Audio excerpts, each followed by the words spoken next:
I'm Brian Wilson alongside Larry O'Connor. She sure is. She is the brand new mayor of Washington, D.C. She's Muriel Bowser. Thanks for joining us, Mayor Bowser. Hi, Brian and Larry. How are you? We're good, but let's start right off the bat here with what's on everybody's mind, and that is this snow. Here you are. You're only the mayor for less than a week, and you've already got your first test. How are the roads, and how are you as mayor going to handle a very tough commute this morning? Well, it's a tough commute, and our snow team is ready. We deployed over 200 plows beginning at 3 a.m. to treat commercial and residential streets with salt. So the snow is coming as we expected and about the time that we expected. And we're about where we thought we'd be right now. You know, the politics of snow when you're the mayor, they can sometimes be very tricky. I mean, I remember some cases where some mayors in the past have gotten in a lot of trouble with the electorate because they misjudged how to handle the snow. Are you confident everything's okay, that you got it under control as you start off your new administration? It is important. I even said in my inaugural speech that the government has to complete the simple task like clearing the snow, and all of these storms are different and can be tricky. Our team, though, we got full briefings. I started getting snow briefings about 2 weeks ago, so that I'm sure that we can be ready. I'll be about to monitor the streets in the next 30 minutes or so with our team. And we are, I'm really clear that we put the salt out on the streets and we've deployed in a way that should get us ready. We're going to open our government and our schools. Beyond the snow, I'm sure you have some other things on your agenda. Everyone looks at the first 100 days of a brand new term. So what would you like to get done in your first 100 days, Mayor? Well, we're focused on attracting a great team, so I've made some key appointments.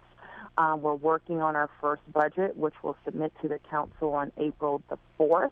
And in it, we're going to live up to some of the promises that we made, including $100 million for affordable housing, funding for a middle school as well, and really looking at jobs, how we're closing the gaps in our city.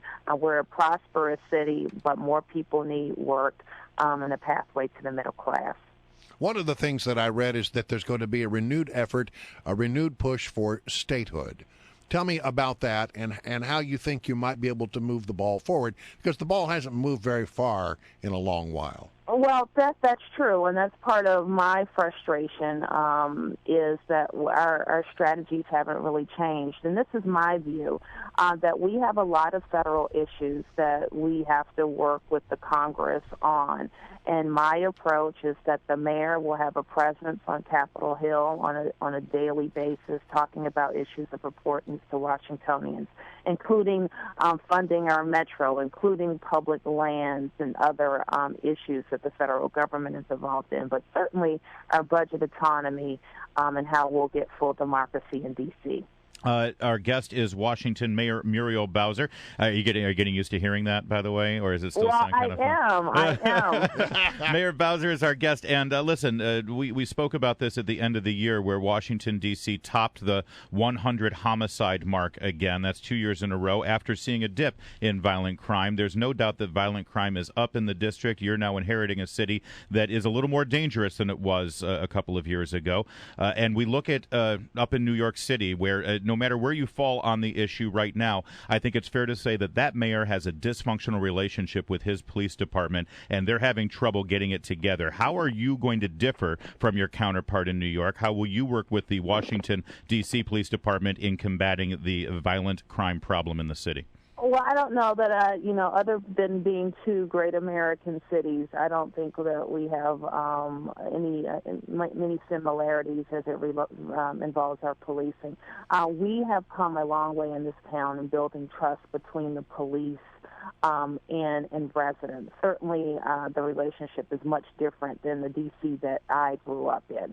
But those relationships are fragile, and it's important that the police department and the government work with communities to continue to build that trust. We have a great police chief. We have 4,000 great officers that really reflect the values of the district. Now, having said all of that, nobody is going to tolerate increases in homicide, shooting, and violent crime. And so I've worked with the police chief to make sure that she's deploying resources in such a way to get ahead of it, and that all the agencies of our government are working to get ahead of it. We don't want to see those numbers go up, but we want to continue to see them go in the opposite direction. I wanted to ask you about the streetcars because you're in testing now, and it's not that far. What, January 19th is the target date to begin this service? Well, that was Vince Gray's target date. What's your target date? Yeah, you might have heard there's a new mayor.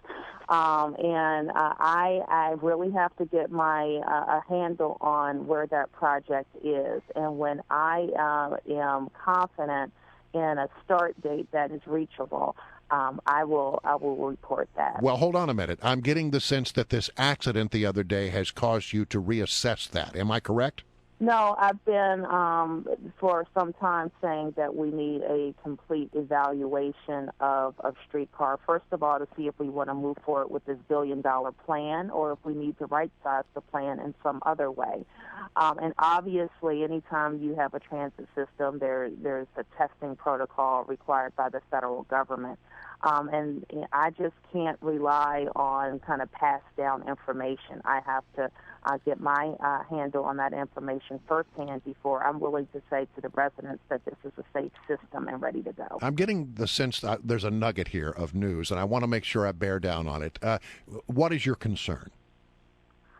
Oh, my concern is that we run a safe and reliable system. And you don't feel that you have the information that gives you the confidence that you have that system that's safe and reliable now? Well, I'm not saying that I won't have it in short order, but my team has to assess it, and I need to make that judgment for myself. Can I just circle back to the relationship with the community and the police? And I agree with you. Sure. I think in Washington there is a lot of trust between the community and the police. But given that, I mean, we just had to have I-395 shut down because of protests, the 14th Street Bridge shut down. I feel like Connecticut Avenue was shut down on a nightly basis for about 2 weeks because of protests. Are those protesters wrong? I think they're wrong. Well, this is America, and we have the right to peaceful protest in our country. Well, they don't have the right to shut down traffic, though, do they? Well, that's why I think that there were some arrests made, and our police chief enforced the law. And that's what she's going to do. But she's going to follow the rules, and we're not going to be a town, especially the seat of American democracy, that squashes down peaceful protests. But more than that, I have to tell you, I invited some of the protesters into my office, young people who have some real legitimate concerns, and I found them to have productive recommendations. So we're going to keep that dialogue going, in whether it's the police or community groups or faith groups that are talking about how our police practices in Washington, which I think are, are consistent and fair, but we want to hear from people about how we can make our system better and even more fair. Mayor Muriel Bowser, so good to have you. We really appreciate you coming in. Don't be a stranger. Yeah. Thank you. And Thank you, guys. We don't feel too bad that we weren't invited to the inaugural ball. Well, of course you were invited to the inaugural ball. I'm just teasing you. I'm just teasing you. We know that. I know. I'm just. But let's remind everybody to be safe out there. Yes. And to clear their own sidewalks at their home and at their businesses. And our metro is running. Our metro bus is running, and I'm going to get out there to monitor our roads. All right, get out there. Put on your snow boots. Thank you, Mayor. Good to have you. Bye-bye. I'm just being. See, I was being you're petty and shameless and right. insecure, and you were invited. And you know what? And she spanked me down like I deserved. Yeah, and right. I've learned my lesson.